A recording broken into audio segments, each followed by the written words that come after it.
Now we'll head to examining Phil Steele Plus. Take you inside, see how to use it, and give you some interesting things that I've uncovered during the week. Each week during the season, on Monday and Tuesday, I set the two teams up side by side, and what I do is I look for mismatches, things I can take advantage of, and that's what I like to share with you here on Wednesdays and on Fridays when I give you the free selections on Friday. Last week, the free college plays went 5-2, finally bouncing back with a big winning week, so hopefully we'll have another big winning week in store today. A couple notes for you, though. When you do sign up to Phil Steele Plus, if you sign up to my newsletter, Inside the Press Box, just go to InsideThePressBox.com for that. You get Phil Steele Plus for free. But if you just want to subscribe to Phil Steele Plus and get all this great information, remember, I've spent hundreds of thousands of dollars compiling this, stocking it, storing it, and keeping it up to date each week. You get the benefit of it, and this week, just $49. The rest of the season of Phil Steele Plus, you can get all this information I'm about to show you for all 130 FBS teams, every single FCS team, as well as every NFL team. Get all the information, every team page, updated weekly, color-coded green and red. Regular price, $54. You just go to the philsteele.com right now and enter in the passcode winners. And when you enter in the passcode winners, you will get yourself $5 off and $49 for the rest of the year. That's all of October, all of November, all of December, all of January. Use it all the way through the Super Bowl, and you get FBS, FCS. Can you imagine the advantage this will give you during the FCS playoffs as well as the bowl season? You're going to win some bowl matchup things. And then, of course, the NFL playoffs you'll want. Take it all the way through the Super Bowl, $49. So that is October, November, December, January, 4 months. Comes out to about $10 a month, couple bucks a week, guys. So sign in with the code word winners, and you get $5 off to knock it down to that $49 price. Sign up to Phil Steele Plus today. Just go right here to the philsteele.com store and sign up to Phil Steele Plus, and you'll knock it down to $49. Do that today. Another thing I wanted to show you, though, real quickly is if you come up here on the Phil Steele Plus tour, please make sure you subscribe. This is an absolutely free service I provide twice a week for you, give you lots of information, and all I ask you is to subscribe. It's absolutely free. Click on subscribe. Give me a like. Tell me what you want to see on these Wednesday tapes. I'll make sure I get it on there. And then, of course, do you do those three things and we're all good? Hit the bell, and then we'll notify you whenever the next video is up there. So please give me a subscription, hit the like, hit the bell, and take care of that. And finally, I do want to remind you that when you go to Twitter, I update all these injuries for you. Look at all just today's injuries alone. I'm scouring every team every day, looking for all the latest information. I've got folks that are alerting me whenever something happens. All this injury information is yours, absolutely free. Right here, just follow me on Twitter. It's at PhilSteele042. That's at PhilSteele042, and you get all the latest information on that. All right, let's get to the rest of your Wednesday rundown for the week. And I'm going to give you a couple of free plays, as we mentioned at the top, a couple of free plays this week on a Wednesday tape. So you know you're going to get 7 or 8 free plays on Friday, but I'm going to give you 2 free plays today. And let's start with one right now. I'm going to break down a game for you. We're going to take a look at Miami of Florida against Virginia. Now, Miami's about a 1-point favorite, and they're coming off a horrible game against Virginia Tech. They trailed big, ended up losing the game 42-35. Their season's over, right? They're just 2-3. Their only wins are over Central Michigan and Bethune-Cookman. Meanwhile, Virginia sailing along. They've got a chance here. They're 4-1 on the year. Their only loss is non-conference play. They're already on a win over Florida State. Looks like Virginia's headed to the ACC title game. But I actually like Miami in this one, and let me give you the reasons why. Take a look at their defenses. Now, Virginia's defense is allowing foes only 280 yards per game. Heck, Miami gave up 42 points in their last game, right? Well, guess what? If you take a look at this a little bit closer, we find that Virginia is holding opponents to 98 yards below their season average. Miami's holding opponents to 98 yards below their season average. And Miami, despite giving up 42 points last week, it was all turnovers, guys. 4 turnovers in the first quarter, put them in a 28-0 hole. They had to battle back. They only gave up 337 yards on the game. In fact, 283. These defenses are dead even statistically this year. Offensively, let's take a look at the running back. Virginia's top running back is Wayne Talapapa, who's got 183 yards, 3.7 yards per carry. Miami's top running back is DJ Dallas, 7.1 yards per carry. I'd have to give him the edge there. And you look at the explosion of the receivers, Miami's averaging a lot more per catch than is Virginia. Now, granted, Virginia's got the better quarterback here in Bryce Perkins. Yeah, Williams got benched last week after all those interceptions in the first quarter. They went with Perry. Got to think Perry's going to start this week. But I think when you look at the matchup, these two teams very close. The average game grades say Virginia's playing at a 93.2 level. Miami's at a 97.3. So Miami's actually played to a 4.1 level higher than Virginia so far this year. And this game's at home, and it's a desperate situation. So that should say Miami should be about a touchdown favorite in the game. They're only laying one. So basically Miami just has to win the football game. The game's on a Friday. I'm giving it to you today. They're only a 1.5 point favorite, so basically a win situation. I like the matchup here, so I'm giving you a Wednesday selection. Miami minus the 1 or 1.5 is your Wednesday play here. It's a desperate Miami team that needs a win against Virginia. I think the average folks are going to look at this and say, why is Virginia the underdog? And I'm saying that Miami ends up winning this one. Now, let's take a look at a couple other matters. We'll start with the strength of schedule plays. Last week, Cincinnati over UCF was one of the strength of schedule plays. Let's take a look at this week. I got 5 of them for you. Michigan has taken on the number 25 schedule this year. They've already taken on Wisconsin. They've taken on Iowa. They've taken on a good Army team as well. When you take a look at Illinois, you're wondering who they've played so far this year. Connecticut, Eastern Michigan, Akron, Nebraska, and Minnesota have been their 2 toughest foes. Michigan's their toughest foe they've played so far. Illinois has taken on the 105 schedule, Michigan number 25. We're going to put Michigan as a strength of schedule play here this week. How about Kent against Akron? This one surprised me. A couple of MAC teams, you'd think they'd be playing very similar schedules. And when we take a look at these two teams, Kent has played Arizona State, Auburn, Wisconsin. Those are some pretty good teams. Akron has lost to the likes of Illinois, UMass, Troy, UAB. Akron checks in at number 120 on the strength of schedule. Kent checks in on this one at number 27, a big strength of schedule for Kent in the wagon wheel rivalry here.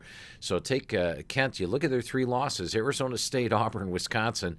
I think a lot of folks would have lost to those 3 on the road, and they beat BG earlier this year, 62-20. How about an interesting matchup in Florida, BYU against South Florida? When you take a look at this matchup on the surface, South Florida checks in as a 2-3 team. BYU checks in as a 2-3 team, so you got to think they're pretty even, right? Well, BYU is actually, look at this, Utah, Tennessee, USC, Washington, at Toledo. That is a brutal schedule, 5th toughest in the country. South Florida did play Wisconsin, but how about Georgia Tech, South Carolina State, Connecticut? They did play SMU, a good team as well. But South Florida checks in at the number 95 schedule, so a strength of schedule play there is BYU. And how about this one? Vanderbilt against UNLV. When you take a look at UNLV, they have played South Utah, Arkansas State, Northwestern, Wyoming, Boise. Decent, but only the number 89 schedule. Vanderbilt, meanwhile, checks in as playing the toughest schedule in the country. Let's go check on Vanderbilt here. How about Georgia, Purdue, LSU? And that, by the way, was Purdue with Sindelar at quarterback. LSU, Northern Illinois, and Ole Miss has been their 5 opponents this year. Vandy checks in at number 1 toughest schedule in the country. And the thing I pointed out a couple weeks ago, I don't know if you remember it inside the press box, I said when Armani Rogers is healthy for UNLV, they tend to win. They're 13-3 against the spread when he starts and finishes a game. That Wyoming game, he started but got knocked out in the second quarter, so another loss there. Another loss to Boise last week, although that was a tough game spread-wise. I think if you follow Scott Van Pelt, he had that one on his bad beats this week on SportsCenter, and you should check that out every Monday on ESPN. Follow Scott Van Pelt and his bad beats. But Rogers is out again this week, so it's Kenyon Oblad is your quarterback for UNLV. So that's a nice strength of schedule play this week for Vanderbilt. And finally, we'll take a look at Florida State and Clemson, just for the fact that Florida State has faced a pretty decent schedule this year, number 34, and Clemson's taken on the number 97 schedule so far this year. So those are your ones to look at for strength of schedule. Something else to take a look at this week. I like to always play on streaks. Now, when you play on streaks, you win many times, you lose only once. When you play against a streak, you can actually lose many times, you win only once. We'll take a look at Georgia Tech. Georgia Tech, if you go back to their last games last year, did not cover against Virginia, did not cover against Georgia, did not cover against Minnesota. And while they beat South Florida, they were actually a 5.5-point favorite in that game. Didn't cover in any of the others. They have not covered 8 straight weeks. So 8 straight times Georgia Tech has taken the field and not covered. Let's make it 9 in a row. Let's ride Duke this week. Duke is, and one other thing I want to point out here, and this I think you'll find interesting and something I use all the time.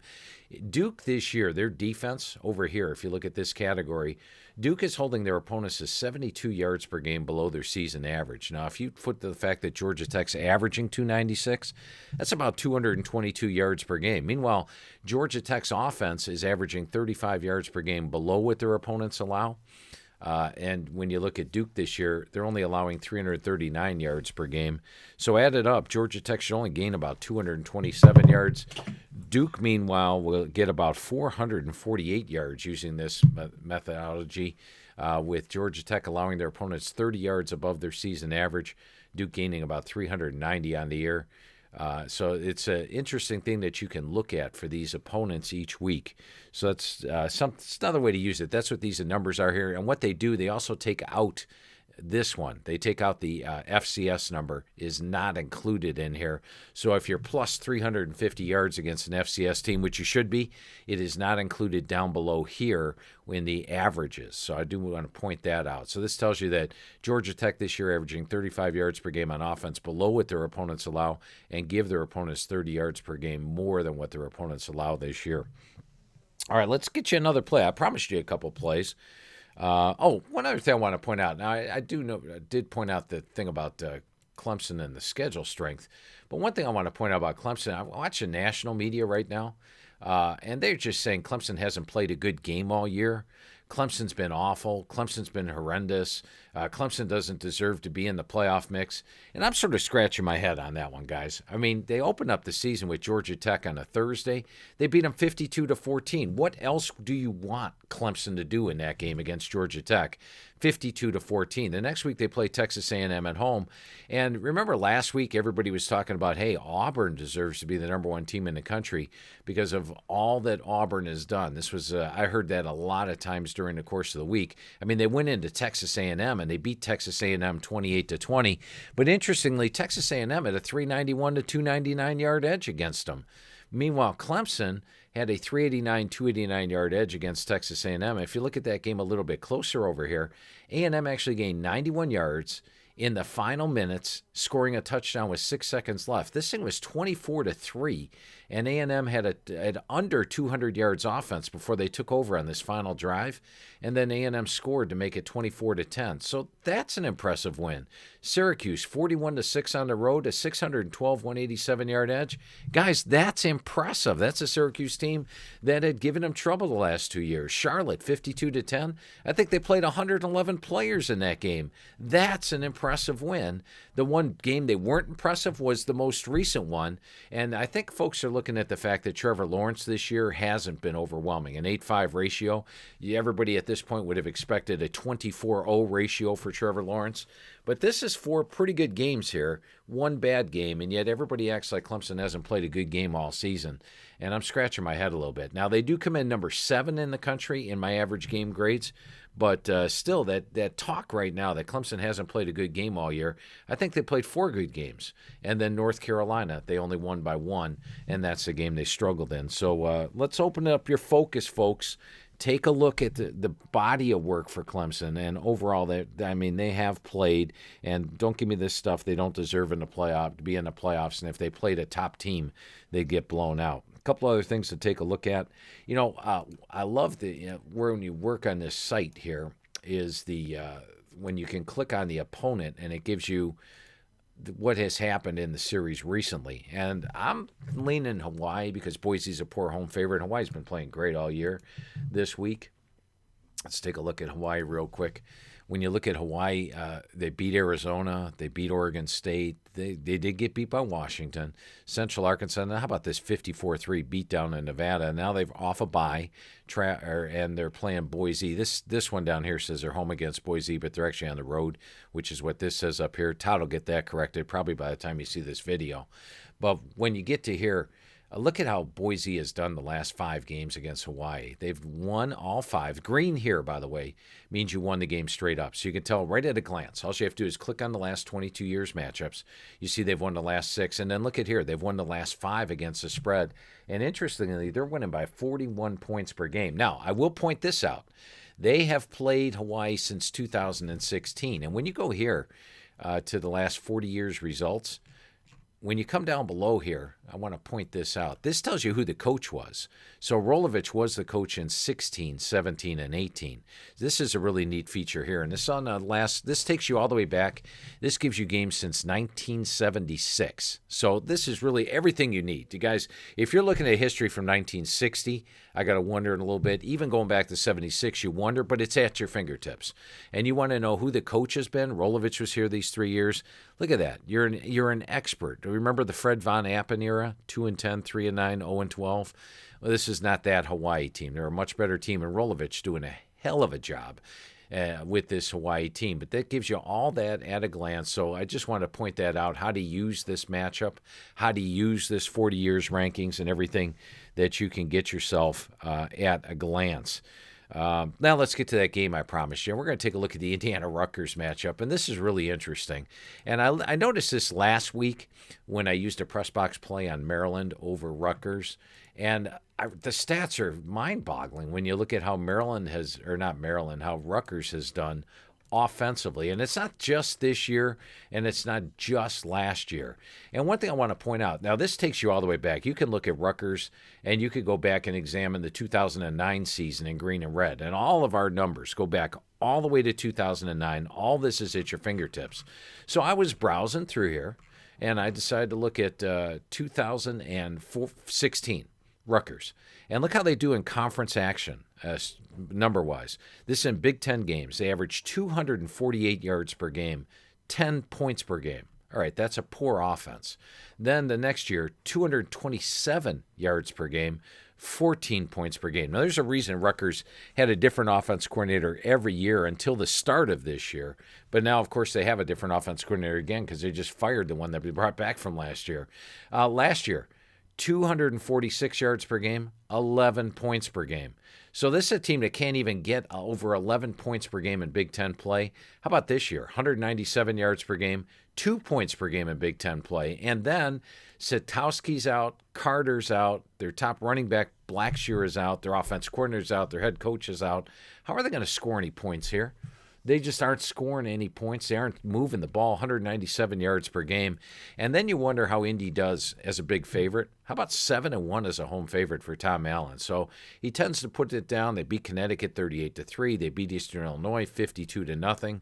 Go back to last year. They beat Ball State 38-10. Rutgers, they were a small favorite on the road and won that game. So Tom Allen does well as a home favorite. And they're taking on a Rutgers team that you just wonder how they're going to move the ball. Now, like I said, Indiana is laying points.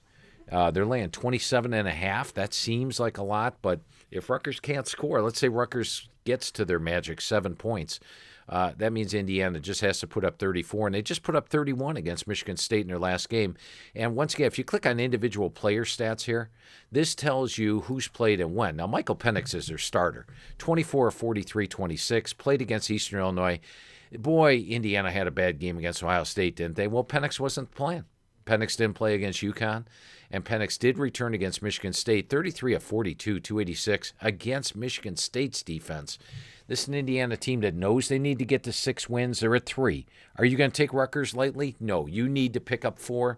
Allen 7-1 is a home favorite. I'm giving you a play right there. Indiana minus 27.5, and we're just looking at a woeful Rutgers offense, and I'm not sure how you improve by losing your top 2 quarterbacks, top running back, offense coordinator, and head coach. How does it magically improve from when it hasn't been the last 4 years? All right, we're still going. I got more stuff for you this week. This one, an interesting one I wanted to point out. Just going through stuff this week.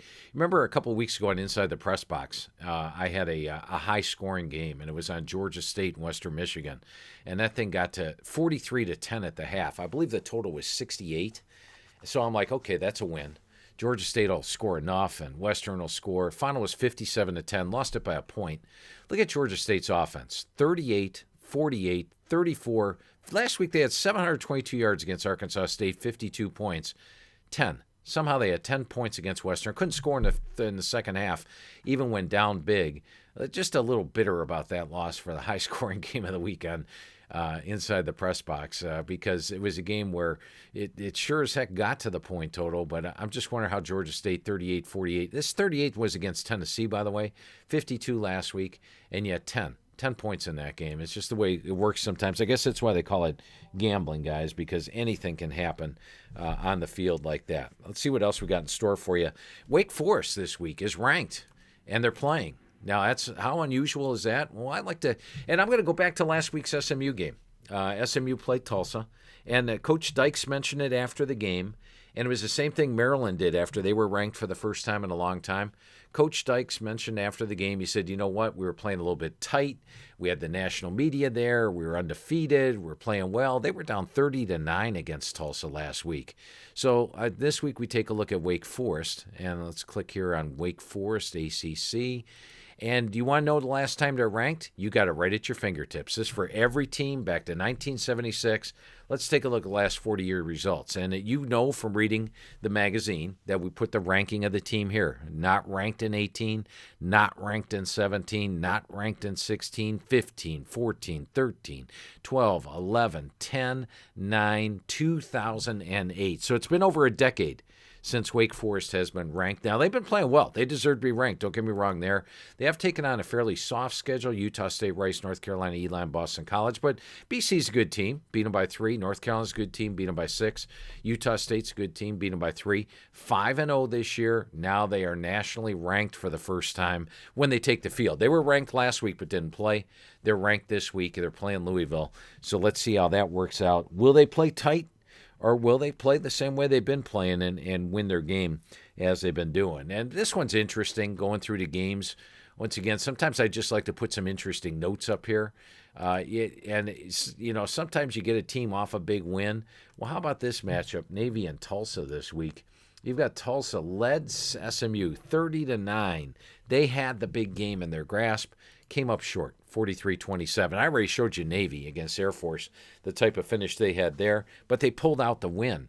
So Navy all of a sudden comes into this game 3-1. They're excited. Will Tulsa be down after blowing that game against SMU?